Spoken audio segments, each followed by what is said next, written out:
Olá, estamos iniciando o programa Realidades, Direitos Humanos e Cidadania, seu espaço privilegiado de críticas e debates sobre grandes temas sociais. Hoje a gente vai conversar sobre os direitos humanos hoje.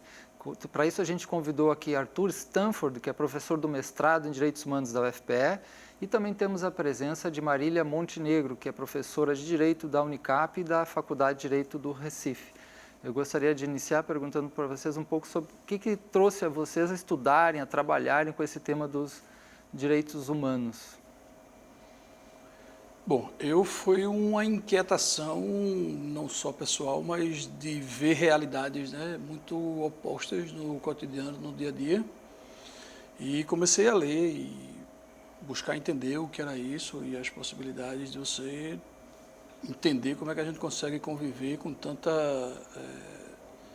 divergência ou com tanta dificuldade como é a situação real do Brasil, né, social, econômica, preocupação de querer entender e me localizar nesse mundo em relação a isso.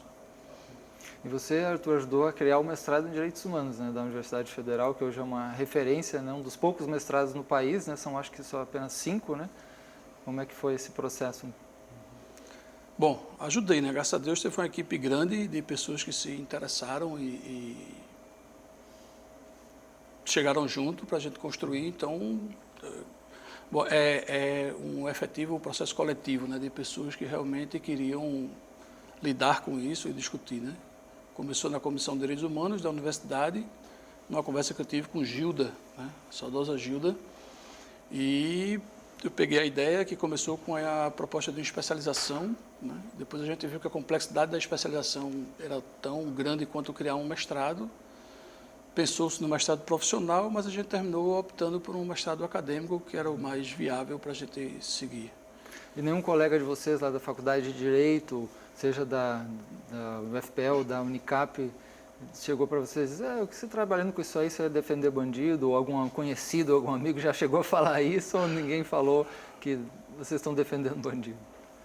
Veja, que a gente especificamente não, mas eu tenho mais polêmicas dentro da própria família do que no círculo da universidade e outros lugares, mas eu vejo, entre amigos e familiares é uma frase bem frequente, né? Essa história que se inverteu a lógica dos direitos humanos como um espaço de reconhecimento, de tolerância e de admissão de coexistência de ideias opostas para uma ideia de direitos humanos como direito de bandidos, né? É uma confusão que não é da área ou quem não quer olhar e entender exatamente o que é que se está debatendo e o que é que se faz. Muito comum, né? A maioria das áreas, quando a gente não lida bem com ela, a gente faz confusões e o senso comum termina confundindo muita coisa, né? Professora Marília. Professor Marcelo, quando você perguntou a Arthur sobre quando ele começou a se perceber nos direitos humanos, eu vim num resgate. E eu acho que como eu descobri, talvez, quando eu me descobri como mulher, né? Então, quando eu fui me identificando nesses espaços de que ser mulher era muito diferente de ser homem, então eu tenho um irmão mais velho, somos um casal, eu acho que nessa perspectiva começou uma angústia dentro de mim, né, de entender o que significava essas coisas, o que significava ser mulher, o que significava ser mulher branca, o que significava ser mulher branca de classe média. Então, essa conjuntura me fez perceber e me fez ter essa angústia entrando no curso de Direito. De uma maneira ou de outra, acho que assim como Arthur também, me identifiquei com a cadeira de Sociologia. E aí no curso de Direito a gente fica, talvez alguns alunos achem assim, poxa, só o Direito a gente vai tentando dialogar com outras áreas. E quando a gente vai tentando dialogar com outras áreas, inevitavelmente a gente cai, né, numa discussão sobre os direitos humanos.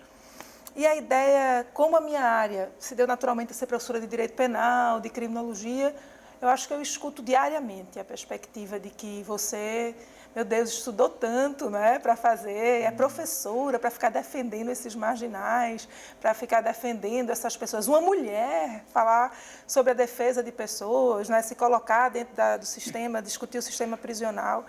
Então, acho que esse, para a gente, é um embate, como diz Arthur, muito mais fora até, vamos dizer assim, da proteção da lógica universitária, do que dentro da própria universidade.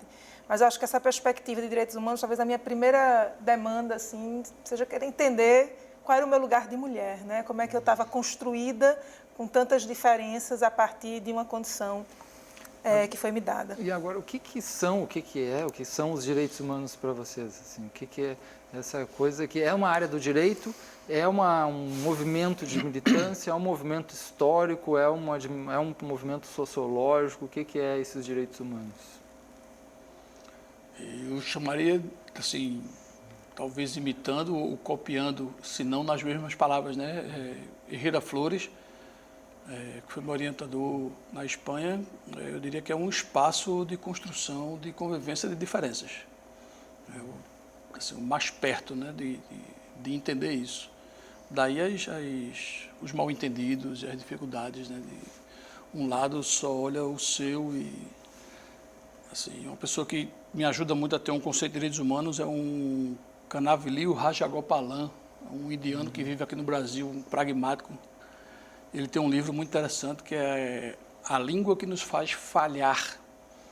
Ele tem uma frase lá que é isso: a gente precisa superar o dialogar com o outro sem escutar o que o outro tem a dizer. Essa frase, para mim, é bem conceitual dentro dos direitos humanos. Assim, Agora, os fundamentalismos e radicalismos é que é difícil, né? Agora, essa ideia fala mais de um diálogo, do encontro, mas quando são questões sociais, por exemplo, de ordem, de uma necessidade de uma luta social maior, como é que vai fazer isso? Que você precisa, né? Contra a injustiça, por exemplo, que vai acabar atingindo outras pessoas, vai entrar em luta. Ao mesmo tempo, parece que os direitos humanos têm uma dimensão de luta, né? E outra também de encontro, de diálogo. Como que vai lidar com esses dois fatores? Ou qual a medida para isso, né? Até onde a gente vai lutar, vai, né, militar, até onde vai mediar, vai encontrar, né? Eu trabalho na perspectiva reflexiva. Assim, eu não consigo, teoricamente, ver algo geral que se aplicaria para tudo, né? Eu realmente, minha cabeça é bem não fundamentalista nesse aspecto. Então, eu precisaria do tema, assim, de pensar qual é realmente o ponto real, né, ou qual a polêmica real que está em jogo, né, para ver, dentro dessa polêmica, como é que a gente equacionaria as razões e não de um lado ou de outro. Mas se você quiser uma resposta geral, eu não consigo. Eu não consigo dar uma teoria geral, uma resposta geral. Tudo tem que ser resolvido por esse caminho aqui. Vamos pegar, assim, por exemplo, o caso da terra no Brasil, né? A questão do direito à terra, os direitos do sem terra, por exemplo, né? Tem toda uma dimensão que vai responder em termos de uma proteção da propriedade, né? Que é a ordem, a legalidade, e outra, por exemplo, que vai dizer que eticamente, né? De alguma forma, tem um fundamento ético você ocupar terras ociosas e tudo mais. Então, é uma dimensão de luta que vai até contra a ordem legal, e outra que defende como a Igreja Católica, por exemplo, tem a opção preferencial pelos pobres. Então, não é pelos ricos, já causa um conflito aí dentro, porque é uma preferência. Ao mesmo tempo, como é que vocês veem isso? Assim, isso é uma coisa interessante de se fazer ou teria que... Eu acho que são vários... Eu vou voltar só um pouquinho, para pegar um gancho de Arthur para chegar no que você provocou.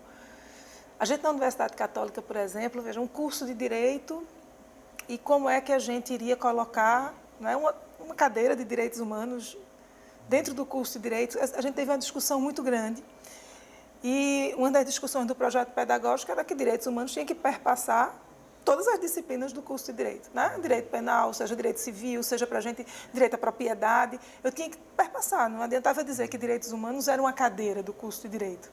Terminou que virou também uma cadeira do curso de Direito, como é na grande parte das faculdades, né? E a discussão que foi colocada aos professores foi que a gente deveria perpassar essa temática por todos os temas, como trabalhar, né, a figura da propriedade sem a função social dessa propriedade dentro do campo do direito, né? E se a gente pensa desse fenômeno, no direito como um entrave ao obstáculo, vamos dizer assim, trazendo Eduardo Novoa Moreal, ao desenvolvimento e à mudança social, a gente entende como é que é a dinâmica de direitos humanos dentro do curso de Direito. E por que existe esse movimento tão refratário do direito à perspectiva dos direitos humanos. Quer dizer, dentro da própria tradição do direito há uma certa rejeição, às vezes, você usou a palavra refratário, né? Sim. Quer dizer, um afastamento em relação às questões dos direitos humanos. Por quê? Porque são mais polêmicas, são mais libertárias, são mais o quê? Sim, eu acho que é exatamente esse sentimento que a gente tem, não é, de ser um direito libertário, de ser um direito que trabalhe e demonstre a questão dos privilégios em detrimento de uma outra parte da população, não é? O direito que vai trabalhar com essa construção das minorias em espaço de poder e que essas pessoas não são minoria nos outros espaços. Então, quando ele nos coloca as questões de gênero, as questões de raça, não é? A população, por exemplo, negra no estado de Pernambuco, e como é que a gente ocupa isso, vou trazer para a nossa realidade aqui, minha e Arthur, na Faculdade de Direito do Recife. Então, quando vem todo esse movimento, por vezes, ele não é agradável para o mundo do direito que foi construído dentro de um conservadorismo, né? Dentro para a gente deixar as coisas efetivamente como estavam, para a gente construir a partir de certas realidades e manter certos status. Então, eu acho que, por vezes, a gente tem esse movimento sempre, e é interessante, eu não sei como Arthur verifica isso, eu posso, talvez, nessa mudança do currículo da Universidade Católica, que antecedeu um pouco a da Faculdade de Direito, eu percebi muito esse movimento na nossa discussão, né? Mas direitos humanos, né? Bota como eletiva do curso. Isso foi né? na graduação, pensava que era na pós. Não, essa discussão é da graduação. Bota na eletiva do curso. Né? E aí foi quando, à época, o coordenador era Jaime Bevenuto, ele disse assim, veja, mas direitos humanos a gente tem que reformar. Como é que direito penal, que, por exemplo, para a minha disciplina, a gente vai trabalhar sem o recorte dos direitos humanos? E o que é que significa um recorte dos direitos humanos dentro do direito penal? Aí essa é uma outra questão para a gente. Né? E aí talvez seja inverter uma ordem de como a gente estuda direito penal na faculdade. Né? A figura de uma pessoa, uma questão muito maniqueísta para a gente, né? Um sujeito ativo, um sujeito passivo, um sujeito ativo que geralmente fez algo de muito mal, porque ele não é uma pessoa muito boa. Então a gente vai condicionando situações que a lógica dos direitos humanos nos produz a olhar isso tudo de uma outra forma. Né? É interessante que você fala, né? Porque a visão dos direitos humanos ela tende a querer, de alguma forma, apagar um pouco essa dicotomia, essa luta muito grande entre bem e mal, né? Que a gente acaba julgando tudo e separando, né? De um lado uns seres humanos e do lado outro, como se fosse possível fazer isso, né? E de alguma forma o direito também precisa fazer isso, precisa ter uma dimensão de ordem, uma dimensão de imputabilidade, uma dimensão legal, né? De julgamento. E aí acaba também entrando nessa mesma lógica do bem e do mal, né? Eu acho que os direitos humanos têm fundamentalismos também dentro dele, né? Isso é uma das questões, assim, você vê movimentos sociais, as pessoas, dos ativistas mesmos, eles têm fundamentalismos bem radicais, né? Tanto quanto, se a gente imaginar, um direito dogmático, alguma coisa assim, né? Então, se for naquela sua pergunta anterior, vai ter momentos de polêmicas a pontos de tensões que a solução não é clara. Por exemplo, você tem... Eu costumo dizer, por exemplo, o MST ele não é contra o direito de propriedade. Né? Ele, pelo contrário, ele defende o direito de propriedade. O que ele traz, ou o que ele propõe é uma lógica de propriedade que não é a mesma que está presente, por exemplo, no Código Civil ou em outro espaço, né? Lógica social, né? Mas é uma luta por propriedade, não é? Então, é preciso entender isso, né? O que é que o movimento está fazendo. Aí você me pergunta, e uma ocupação do MST é um ato ilícito? Veja, tem que pensar o quanto é. Se você procurar historicamente, várias ocupações do MST, elas foram feitas em terras que já estavam destinadas à reforma agrária. Então, foi uma forma de você fazer uma desobediência civil para ter um direito que já estava estabelecido ser efetivado. Então, veja, eu não chamaria aquilo de um ato ilícito no sentido de contra o direito. Eu acho pelo contrário. Você hoje em direito tem uma boa literatura sobre essa coisa da desobediência civil, né? E direitos que está previsto na Constituição também. Talvez aí o problema seja o olhar que você está fazendo para o debate sobre a terra. Né? O que também o judiciário vai fazer, né? Porque há uma diferença, uma distância, às vezes, entre o direito e a reflexão toda do direito e o que o juiz, o julgador julga, né? Que às vezes é bastante, então, uma diferença, né? Também. O direito é um espaço de muita polêmica, né? Se você procurar, né? Necessariamente tem que ter o autor tem que ter um réu, normalmente é tudo em direito, tem autor, tem réu, né? Então, é um espaço de muita polêmica e muita discussão também. Ele não é um lugar de tanta passividade e ordem assim também, né? Dá para dizer, então, que os direitos humanos ele é algo muito, muito próprio, muito ligado ao direito, né? As reflexões sobre os direitos, mas também é o quê? Um movimento social, é um movimento histórico da sociedade organizada, o movimento social, ele é mais amplo do que, de alguma forma? Ou como é que vocês veem? Eu acredito que sim, né? Eu acho que, como colocou o Arthur, ele pode ser olhado de várias lentes, né? Eu prefiro trabalhar, vamos dizer assim, ou trazer a perspectiva dos direitos humanos como uma oposição à leitura tradicional do direito, como uma provocação à construção daquilo que a gente chama da dogmática, né? Então, eu entendo que o que Arthur coloca são, a gente catalogar, a gente também pode pensar como direitos humanos dentro de outras caixinhas que podem amarrar a gente tanto quanto, mas eu gosto muito de olhar ele nesse movimento, né? No movimento que vem para a gente nos provocar a partir desse local, né? Nos trazer uma dinâmica de pensar essas relações sociais a partir de outras perspectivas, né? Tem um autor, um sociólogo francês, Loïc Wacquin, que no prefácio à edição brasileira dele, Das Prisões da Miséria, ele destaca isso, de como, por exemplo, no Brasil, a expressão direitos humanos ela é associada a bandidos. Né? Então, ele vai dizer, olha, o tempo que ele passou no Rio de Janeiro, ele vai dizer, é incrível, você falou de direitos humanos, se associa imediatamente, não é, à defesa de bandidos. E a gente está falando de seres humanos. Então, o que é que significa isso? Pessoas que precisam que outras pessoas a defendam. Né? Onde é que elas estavam? Em que locais elas ocupavam? O que é que isso provoca para a gente, nesse contexto do Brasil, né? Para que exista, em todas as camadas sociais, essa sensação do que você nos provocou, né? Do que chega um sociólogo francês, e uma das primeiras reações, ele estudando o sistema penitenciário, vai... Nossa, falei de direitos, vim aqui, já vem o pessoal dos direitos humanos. E né? quando, professor Arthur, surgiu os direitos humanos, qual era o sentido básico, por exemplo, depois da Segunda Guerra? Era esse de defesa também de bandido ou tinha outra situação? Não, assim, eu vejo muito assim, um pós-Segunda Guerra, né, uma origem, uma expectativa mais de buscar a redução de violência, né? Se você procurar. Claro que a gente tinha a divisão Estados Unidos e Rússia, e aí os documentos internacionais, né? Um com um olhar mais voltado à pessoa, né? Individualidade, e o outro mais voltado à perspectiva mais, né? Cultural e coletiva, né? Que era a perspectiva russa e americana. E a gente, eu acho que se limita muito a essa dicotomia, né? Mas eu acho que os direitos humanos, ele tem o seu lado personal, individual, que está colocado, né? Mas ele tem também uma construção coletiva. Não vejo ele... a gente tem que desblocar essas polêmicas, eu acho, sabe? De como... Vamos fazer um pequeno intervalo, a gente já volta aqui a conversar sobre esse tema dos direitos humanos hoje.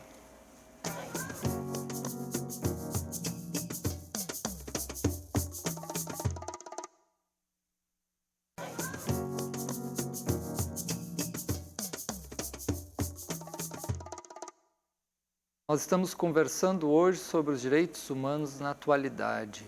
E para isso nós convidamos aqui o Arthur Stanford, que é professor do mestrado em Direitos Humanos da UFPE, e temos também a presença de Marília Montenegro, que é professora de Direito da Unicap e também da Faculdade de Direito do Recife. O professor Arthur falava um pouquinho sobre esse surgimento dos direitos humanos, que quando surge é uma questão principalmente ligada à questão dos direitos civis, à questão da paz, né? E hoje se perdeu um tanto nesse sentido, como a professora Marília também falava, que é a defesa de bandidos, etc. A ideia que as pessoas têm não é uma incompreensão da importância, né, professor Arthur, dos direitos humanos e da sua história, né, e da sua dimensão também da proteção dos direitos, né?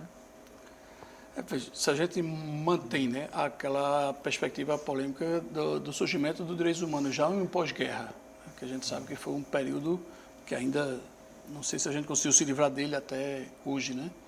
Que foi as tensões entre Estados Unidos e Rússia até a presente data. Então, um grupo, né, que defendia uma perspectiva muito liberal, muito individual, e o outro grupo uma coisa mais coletiva, né? Direitos políticos e direitos sociais mais amplos e direitos econômicos. Imagino que sim, né? Porque pós-Segunda Guerra os direitos humanos aparecem com criação de ONU, com criação de instituições internacionais, né? Talvez esse olhar internacional como que é um dos temas centrais que eu acho, né, de direitos humanos, é exatamente a questão entre o universalismo e a questão do relativismo cultural. Como é que a gente consegue inverter isso, né, e transformar num espaço que você cria para unir, reduzir violência e evitar essas coisas? Há uma frase como direitos humanos é direito de bandido. Pegando sua ideia de incompreensão, eu diria que talvez porque um dos movimentos mais fortes que a gente conseguiu implementar de direitos humanos aqui no Brasil foi exatamente a questão do direito do preso, né? Você não perder a dimensão que Marília fala, o preso como ser humano, né? Seja em que condição for, mas seja o que for. Me parece que a sociedade ainda olha muito, é o marginal, é o bandido, e aí ele não tem mais direito nenhum, tem que... Né? E não é. São pessoas que, veja, se você mantiver a lógica que o direito penal está posto na sociedade para ressocializar, ou seja, fazer a pessoa reconhecer uma falha grave social para ela poder voltar, se a gente ainda insistir nessa perspectiva do direito penal, a gente não pode ter a lógica que um presidiário é uma pessoa sem solução, uma pessoa sem saída. Pelo contrário, a gente tem que encontrar como recuperá-lo. E essa foi uma das lutas mais fortes enfrentadas pelo Ministério Público. Talvez isso tenha dado a imagem aqui no Brasil da lógica do direito de bandido, né? Mas não era uma defesa do direito do bandido, era uma defesa das condições de ressocialização, né? Ou então, para que direito penal? Se ele não serve nem para ressocializar, nem para nada, que acabe, né? Que não tenha, então, vou procurar outros caminhos. Sim. Professora Marília? Eu acho que a gente tem que pensar a partir do que Arthur disse, o que é que traz esse questionamento, né, de algumas pessoas não serem vistas ou ter toda dificuldade de visualizá-las como pessoas, como seres humanos. Acho que a discussão no Brasil entrou muito nessa questão. A gente tem o fenômeno da ditadura, pós-ditadura militar também, né? Quando é que a gente vem nessa construção desse fenômeno de democratização do nosso país, e quando a gente chega na ideia desse sistema prisional e do que ele representa também nesse momento pós-ditadura, porque a gente vai pensar que o encontro de duas classes sociais no Brasil, o sistema prisional, ela tem um recorte histórico, né, de um momento. E o que é que faz com que a gente possa associar, né, que certas pessoas não estariam dentro do campo do direito? E que eu precise trabalhar direitos humanos na inclusão de uma maioria que é minoria nas relações de poder. Então, eu acho que essa situação para a gente, de um país, não é, que vem de um patriarcado, a nossa construção como país, não é, eu acho que isso traz toda essa construção contrária aos direitos humanos. Ou seja, que história é essa que todo mundo é humano? Que história é essa? Então, olha o ranço da nossa escravidão, falando muito alto aqui, não é? Como a gente utilizou de pessoas, não é, trabalhando para a gente. Então, vamos imaginar, os escravos, eles não podiam sofrer homicídio nem lesão, eles sofriam furto, dano, não é, com relação ao senhor do engenho, não eram eles as vítimas. Então, se o escravo ele tivesse tido uma lesão, era o senhor do engenho que era vítima do crime de dano. Então, quando a gente vem pensando nessa construção do que esses corpos, não é, o que faz no Brasil com que determinados corpos não sejam identificados como humanos, e por que essa associação tão direta ao sistema prisional, o que é que isso nos traz? O que é que isso nos recorda? Para que serviu historicamente a figura da unidade prisional no Brasil? Como é que foi essa retirada da senzala e a saída, né, dessa população que vagou pelo nosso território, e onde foi, né, qual era a ameaça que se tinha, qual era a intimidação? Quando a gente escuta, se o sistema prisional for bom, todo mundo quer ir para lá, todo mundo quer. Você, eu, né? É interessante que há pesquisas mostrando que países que têm muitos presos são países que têm muita violência social. Não é uma diminuição, por exemplo, você vê o próprio Estados Unidos, né, que são hoje mais de quase 2.400.000 presos, né? É um país que tem muita violência social, tem pena de morte, isso não... Né? As pessoas acham que, de alguma forma, a disciplina social vai melhorar, né? O controle social, né? A harmonia social vai melhorar aprendendo com a punição, né? De alguma forma.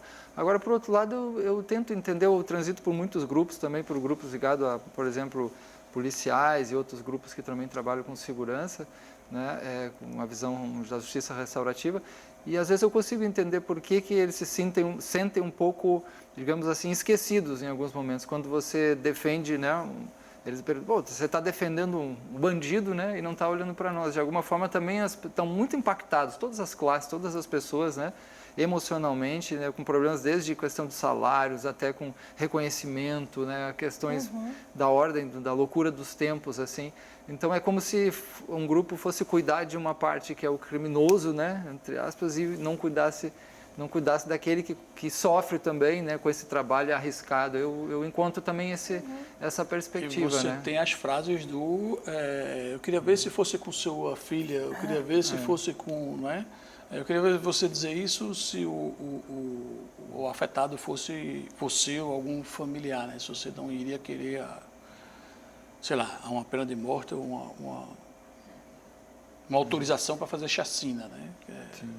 Isso é uma frase que eu uso também bem como resposta a esse humanismo, né, que a gente coloca nos direitos humanos. Né? Inclusive, pragmaticamente, né, você quanto mais prende, você mais cria uma escola do crime. Pelo menos essa é a escola do Brasil nos presídios. Né? Aí é o tiro pela culatra. Né? Olha só como o sistema punitivo ele anda. Né? Ele não só vai criminalizar, penalizar, mas como ele atinge todas as pessoas que trabalham nesse sistema. Então, quando a gente vai pensar, né, em sofrimento, se a gente for pegar o grau de sofrimento dos agentes penitenciários, ele também é altíssimo. Né? Então, quando a gente vai trabalhando, é um sistema que ele trabalha num grau intenso de dor, de sofrimento, e que essa dor, esse sofrimento, ela vai irradiar por todas as perspectivas. Né? Então, eu acho que a gente tem muito esse movimento, né, da crítica, especialmente da pena privativa de liberdade, e do que ela causa não só as pessoas que estão presas, mas toda aquela população que trabalha também. E se a gente for pensar no histórico dessas profissões, nesse grau de sofrimento, quem elas representam também? Né? Então, a gente vai ter, inevitavelmente, um recorte muito grande de classe aqui. Então, quando a gente está falando que a polícia militar, por exemplo, né, e qual é a polícia militar que vai mais reclamar de ser esquecida, ela realmente é a que tem um trabalho extremamente precarizado. Eu não estou falando da alta patente, eu estou falando lá embaixo do que significa a gente ter a militarização da polícia. Né? Quer dizer que nossos direitos humanos aqui, meu Deus, olha só como a gente está e como esse Ministério Público, como tudo a gente ainda parou lá na década de 80. A gente tem uma polícia militar andando nas nossas ruas. Quer dizer, eles têm um Código Penal Militar muito mais rigoroso do que o nosso Código Penal. Eles têm, e aí, claro, isso aqui vai ter uma hierarquia, né? Eles vão ter, a grande base dessa polícia, ela vai ter um rigor, um excesso de cobrança que a gente não poderia suportar como civil. Mas, ao mesmo tempo, é como se a gente não conseguisse trazer essa discussão. Olha como a discussão, a tensão vem. Vocês estão defendendo eles e não estão me defendendo, né? Pelo contrário, a gente quer trazer toda essa discussão de uma maneira geral. Inclusive, eu acho que a discussão, uma das grandes pautas de direitos humanos na atualidade no Brasil é a desmilitarização da polícia. Né? Como é que eu posso ter uma polícia ostensiva trabalhando o tempo inteiro em situações extremamente precárias? E por quê? Porque elas representam que extrato da nossa classe social? Então, a gente precisa pensar, são muitas caixinhas que a gente vai ter que pensar aqui dentro do sistema punitivo e de como é que ele vai representando para a gente certas figuras, certos movimentos. Os direitos humanos, na concepção de vocês, veem essa questão, por exemplo, estrutural, política, né? A gente fala aqui, por exemplo, sistema prisional, muitas pessoas, né, acabam cometendo crime por várias dimensões, principalmente, né, de condições de vida, certamente, né? Acabam indo para o... Né? E a gente tem que lidar com essa situação, defender essas pessoas, defender também outras classes policiais, etc. Mas questões estruturais de fundo, por exemplo, né? A questão do modelo político e econômico. Isso é uma visão que vai partidarizar os direitos humanos ou não é uma questão que se entre isso aí, né? Entrar nisso, né? Discussão de rumos políticos e econômicos, né? Mais à esquerda ou mais à direita, seja o termo que for, ou isso, os direitos humanos deveriam ficar um pouco afastado disso, porque isso seria mais uma visão esquerdista ou de partidarização. O que vocês acham aí? Se for sonho ideal é que ele não tivesse a partidarização, né? Mas eu acho difícil. Né? Direitos humanos depende de política pública, depende de forma. Né? Como você vai lidar com a estrutura de um policial? Né? Você joga ele na rua em um momento de tensão, né? Então, não é verdade que direitos humanos defendem que o policial deve ser espancado porque está na rua. E isso não é real. Né?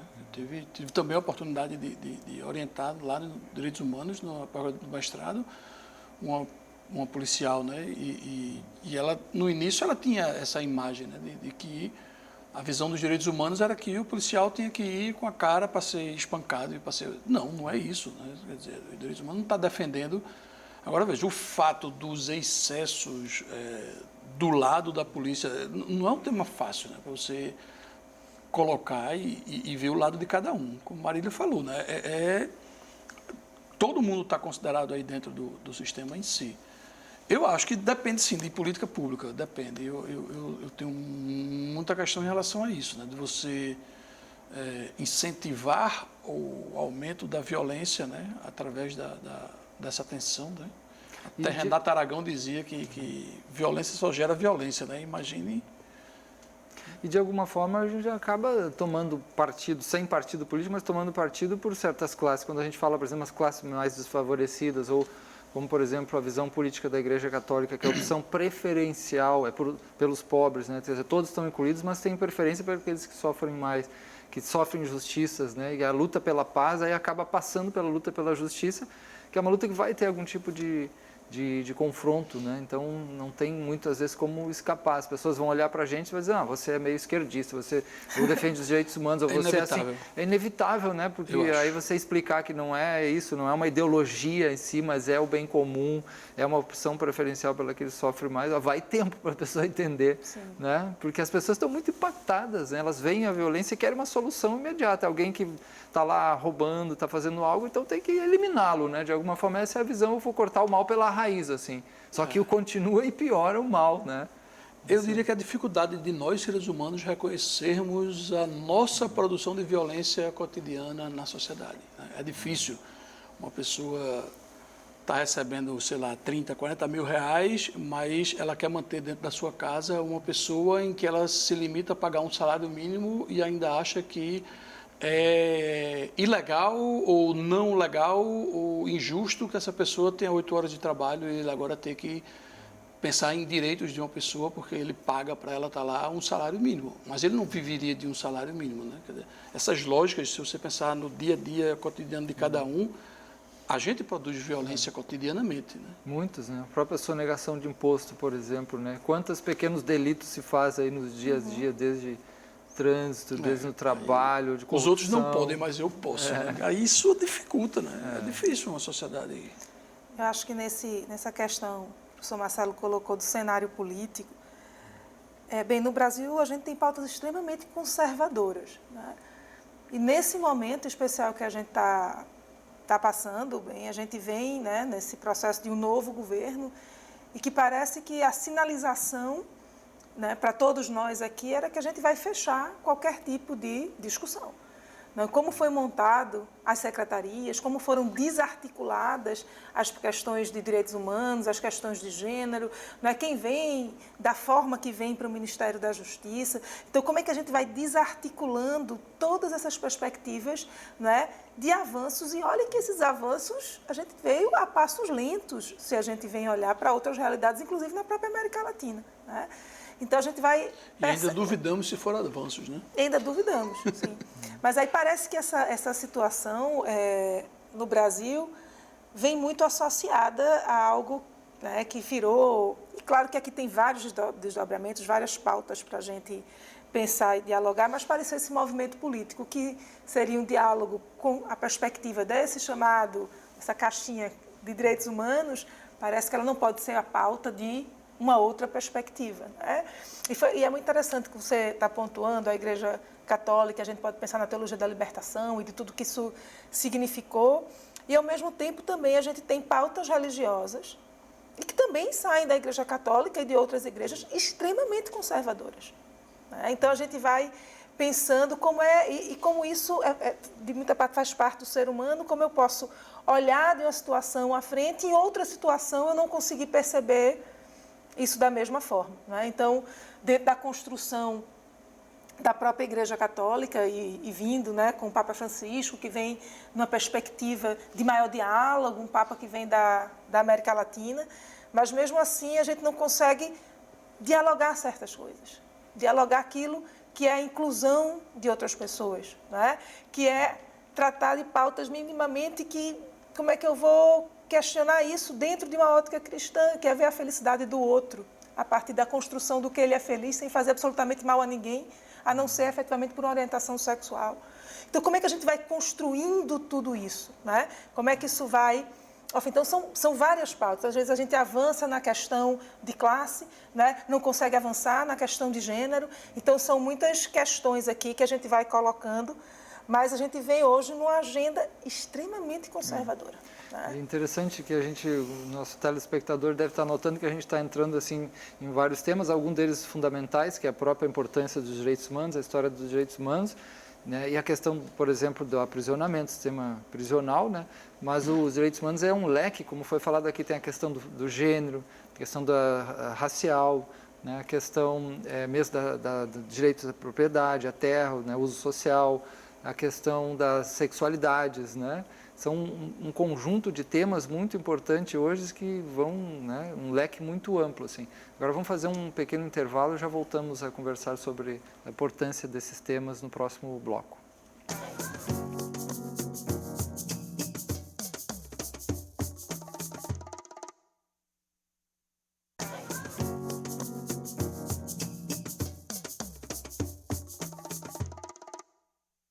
Nós estamos conversando sobre direitos humanos hoje, a importância dos direitos humanos, os vários temas de luta e de pesquisa, né, ligados ao leque dos direitos humanos na atualidade e no Brasil. A professora Marília falava, né, uma das questões fundamentais é a questão do sistema prisional, mas tem também a questão do gênero, a questão racial, a questão sociopolítica, né? Como é que você tem olhado isso? Sim, eu acho que hoje a gente vem...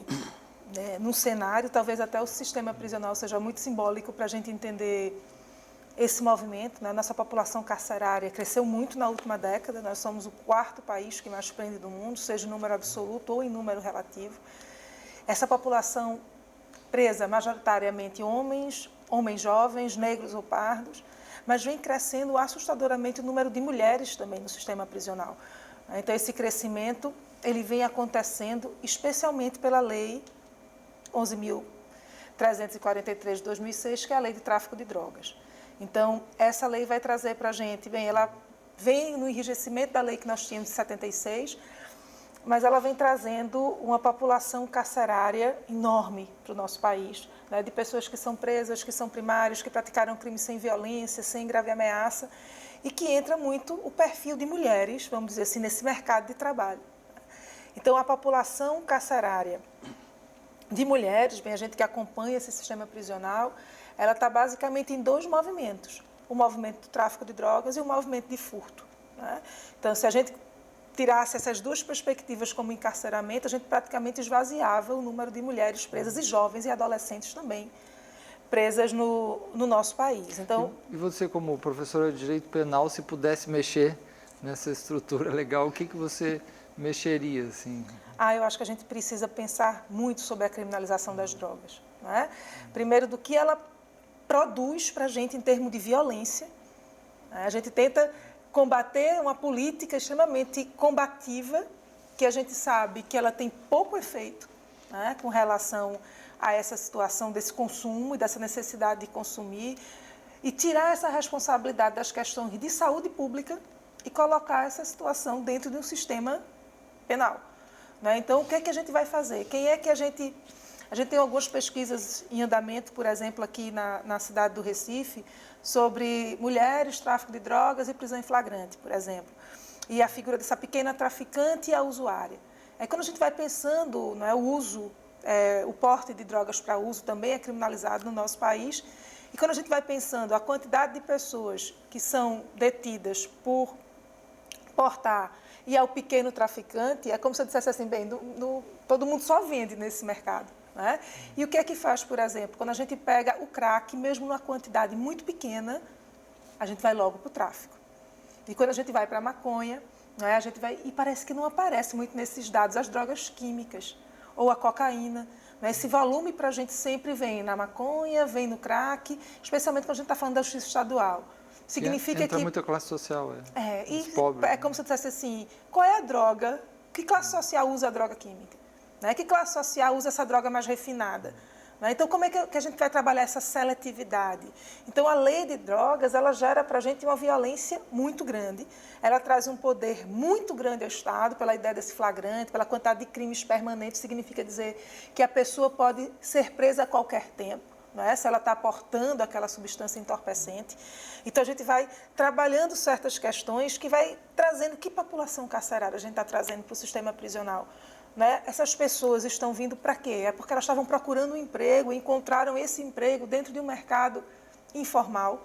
Como a gente poderia dar conta dessas questões? Né? Se o problema da droga, se o bem jurídico realmente é a saúde pública, e por que o sistema de saúde não dá conta disso?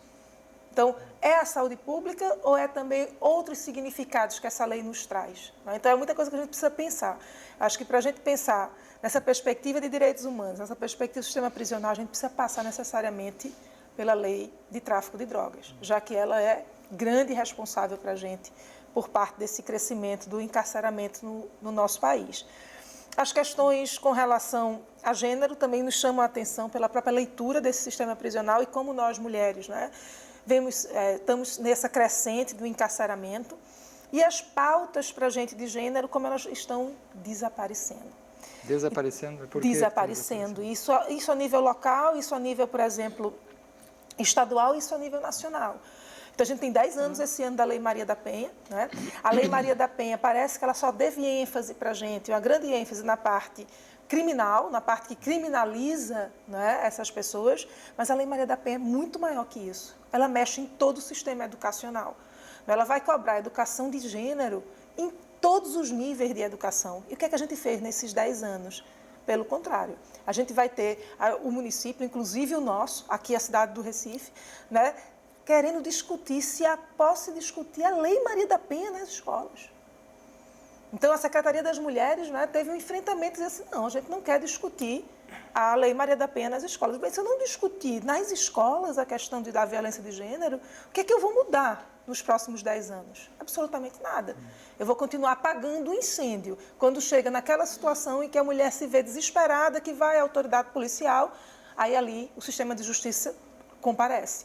Mas se eu não trabalho a educação, a gente não está fazendo nada. Então, a gente desmonta a Secretaria das Mulheres. Né? Então, a gente vai trabalhar isso em todos os âmbitos, nacional, estadual, municipal, e vem também para a gente com uma desarticulação, vamos dizer assim, nesses projetos que visam muito mais do que o sistema punitivo. É como se fosse assim, deixa lá a delegacia, deixa lá, mas as articulações maiores para a gente, elas estão com muita dificuldade de andar, inclusive na nossa cidade mesmo. Essa questão racial também entra muito dentro do sistema prisional, né? Porque eu não sei exatamente os dados, mas eu sei que quase 70 e poucos %, né? são da etnia negra, né? Dentro do sistema prisional e pardos, né? Então também tem uma questão racial aí, classe, né? E raça, quem vai preso, né? Professor Arthur. Tem muito disso, né? Assim, tem pesquisas que mostram. Assim, o policial tem a opção entre correr atrás do negro ou do branco, ele corre atrás do negro. Isso é identificado, né? A pecha do negro como o marginal, como pressuposto, né? Isso acontece. O que eu fico sem saber é, assim, em relação a essa coisa da descriminalização da droga, né, e essas polêmicas. É isso, né? Veja, você tem famílias, né, sendo destruídas por causa de droga. E aí se deposita na ideia da criminalização a salvação disso. Aí você vai jogar como uma questão de saúde pública, né? Isso é um dos maiores dilemas que tem, né? Porque, veja, ao mesmo tempo que você tem, por exemplo, aí tem a Lei Maria da Penha, né? Que ela vem para trazer o tema do respeito à mulher e dessas coisas. Sei lá, isso às vezes para mim traz várias polêmicas assim. E há, por exemplo, fáceis, às vezes uma judicialização também excessiva aí dentro, por exemplo, em relação ao próprio homem, né, que de alguma forma também poderia ser visto, trabalhado numa visão, por exemplo, restaurativa ou diferente, esses... Mas você tem a aposta de que pela via da criminalização, isso para mim é uma das polêmicas hoje, né? Você tem que, por exemplo, cria a Maria da Penha como uma forma de criminalização, como uma forma de retaliação, e se comemora isso, né? Aí, do outro lado, não quer se criminalizar algumas outras coisas. Não, né? mas eu acho que a Maria da Penha ela não pode ser vista como uma lei. Ela se colocou ela nessa pauta. A Lei Maria da Penha tem mais de 40 artigos. Nem 10% desses artigos tratam do sistema penal.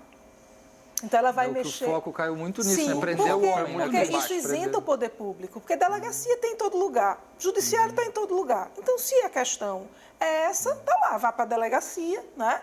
A Lei Maria da Penha trabalha em rede, ela trabalha numa construção muito maior que essa. Agora, o nome da lei, como foi levado, se deu algumas conotações para a gente, atrelada a uma questão de...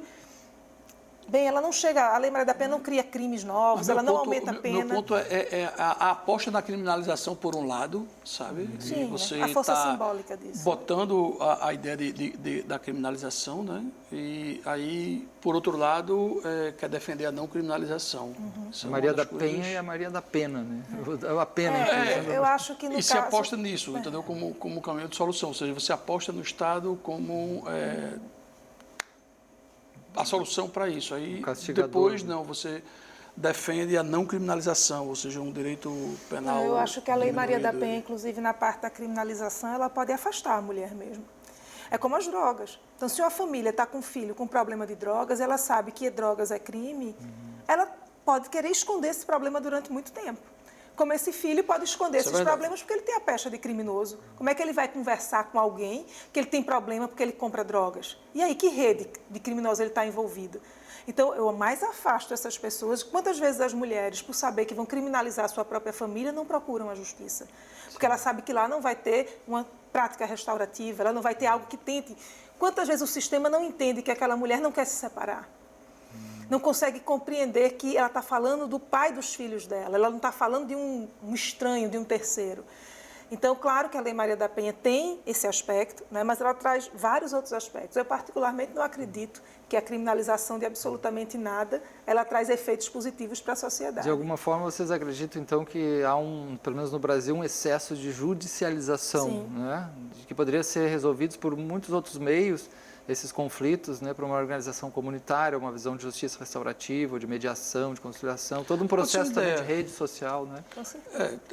Eu costumo dizer que o Brasil não é um país de bairros, né? Assim, eu acho que sim, se a gente conseguisse pensar numa lógica de talvez implementar nos bairros um espaço para isso, né? Um espaço onde a própria população poderia receber a pessoa para ouvir, para falar, para tentar como tirar a lógica de poder de quem estaria nesse espaço. Teria que se construir um caminho alternativo. Hoje eu acho que o brasileiro aposta muito ainda, pelo menos no discurso, ele aposta muito no judiciário. Mas, por outro lado, pesquisas apontam que o brasileiro é um dos países onde menos se entra com ação judicial. Né? Se você pegar o cálculo da população brasileira, a quantidade de ações judiciais, o brasileiro não judicializa tanto questões cotidianas e diárias, sabe? Eu diria até que o brasileiro talvez tenha dificuldade de identificar que um problema que ele está vivendo realmente é um problema judiciário que ele poderia buscar, né? A gente teve a oportunidade agora de fazer um trabalho levando a Defensoria Pública no COC, com o Web, com a Ana Cristina, com o pessoal, e ficou nítido. A Defensoria Pública ia lá dar palestras sobre os direitos, sobre INSS, sobre direitos. As pessoas não sabiam. As pessoas não sabiam que existe Defensoria Pública, as pessoas não sabem o espaço físico para onde ir. Veja, as pessoas não sabem para onde ir fisicamente, aonde eu vou. A perspectiva da maioria das pessoas com quem a gente conversou lá era delegacia. É o único lugar imaginário que eles têm. Eles não tinham a noção de, fisicamente, existe defensoria pública, para onde ir, como fazer, entendeu? Quer dizer, esse é um trabalho de base que ainda precisa de muito tempo, talvez, no Brasil, né? Quer dizer, mostrar os direitos fundamentais, né? que às vezes os direitos fundamentais estão sendo agredidos de alguma forma, né? E ameaçados até com algumas visões políticas, né? Falando em visões políticas... Eu acho que dizer que a lógica deles é que eles parecem devedores, por serem favelados, devedores da sociedade e nunca têm direito nenhum, eles não podem reclamar nada em canto nenhum. E isso tem que ser trabalhado, eu acho, por algum caminho. A ideia do bairro, para mim, é o melhor caminho. Que existe um recorte. Um pequeno nicho usa excessivamente a máquina da justiça. E uma grande população não conhece nem que ela existe. Né? Pois é. Eu acho que a gente tem que ter... E aí elas usam excessivamente a delegacia e se criminalizam excessivamente. Então, se a gente tem um problema aqui, o problema vai ser, eu vou ligar para um amigo, vou para um psicólogo, vou procurar um médico, em uma determinada classe social, é o que Arthur colocou bem. Ela bate na porta da delegacia. Né? Então, ela chama a criminalização o tempo inteiro para ela. Então, eu vou ter um excesso de criminalização numa determinada classe social, porque é a única porta de acesso dela para buscar alguma forma de justiça. E, por uma outra parte, eu tenho uma determinada classe social que usa demais, ou excessivamente, ou judicializa demais, como no caso de remédio, um ou outro nicho da justiça. E aí, por isso que a gente, quando vai ver esses números, se eu separar isso por classe social, eu vou ter, talvez, recortes bem interessantes. De um excesso de judicialização por parte de uma classe social e de um excesso de criminalização que outra classe social tem por ser a delegacia sua porta de entrada no sistema de justiça. Como você falou, eu faço um telefonema, eu vivo recebendo telefonemas. Olha, isso assim está acontecendo comigo, o que é que tu me indica, o que é que eu faço? Conhece algum advogado? Quem de 90% da população brasileira tem essa pessoa para fazer uma pergunta, fazer uma consulta simples? E a gente, no cotidiano, tem para quem ligar e para quem perguntar. Falando nessa questão política, como é que vocês analisam, né, a questão ligada aos direitos humanos e os discursos fundamentalistas hoje no país? Seja ele, por exemplo, principalmente não só religiosos, mas que fundamentalismo está muito ligado à religião, né, o excesso, mas, por exemplo, discursos mais de reacionários, como se chama, de militarização, nesse sentido do rigor, né, de punição excessiva, né? Como é que vocês olham esses discursos? Vocês acham que é possível que o Brasil chegue, por exemplo, a ter um presidente como Bolsonaro? Ou vocês acham que isso não... Acho que todo país é possível tudo Nos Estados Unidos, né? Trump foi eleito, né? O que vocês acham disso? É um espelho para o Brasil? Não, como espelho não, mas como perspectiva, assim, uma das grandes discussões que tem, né, em filosofia ou sociologia do direito é exatamente essa, né? Será que existem avanços ou pontos onde a sociedade chega que ela não pode perder tudo e voltar atrás, né? Tem um colega chamado Juan Antônio Garcia Amado que ele fala muito sobre isso, a derrotabilidade dos princípios, né?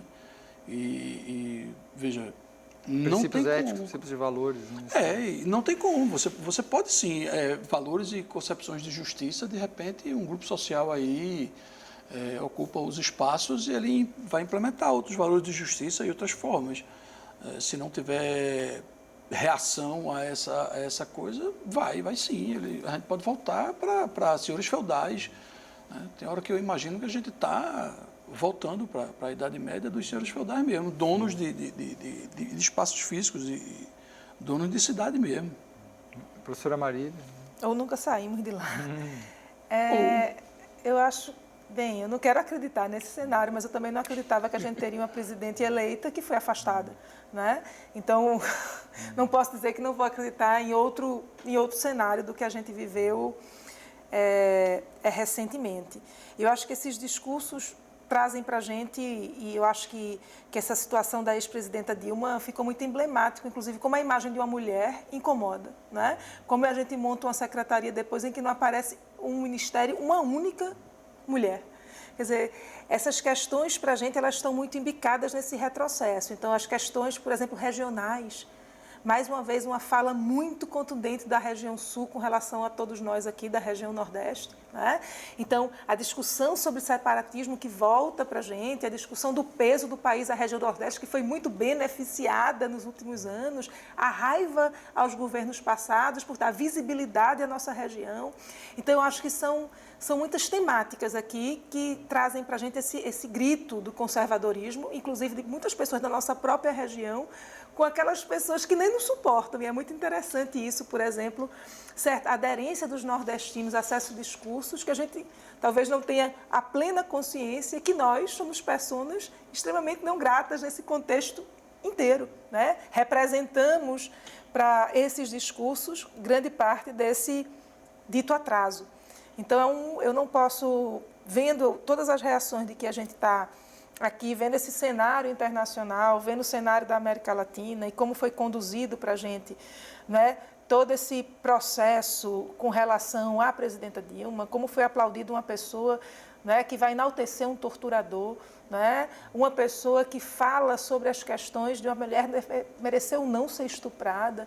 Então, para a gente pensar em outros países, como se admitir, né, esse tipo de discurso e essa pessoa poder nos representar de alguma forma. São muitos temas. Infelizmente, chegamos ao final do nosso tempo aqui. Agradecemos muito a presença do professor Arthur Stanford, né, professor lá do mestrado em Direitos Humanos da UFPE e também faz parte da Faculdade de Direito de Recife, e a professora Marília Montenegro, da Unicap, e também da Faculdade de Direito de Recife, também da UFPE. Obrigado a todos, até a próxima. Obrigada.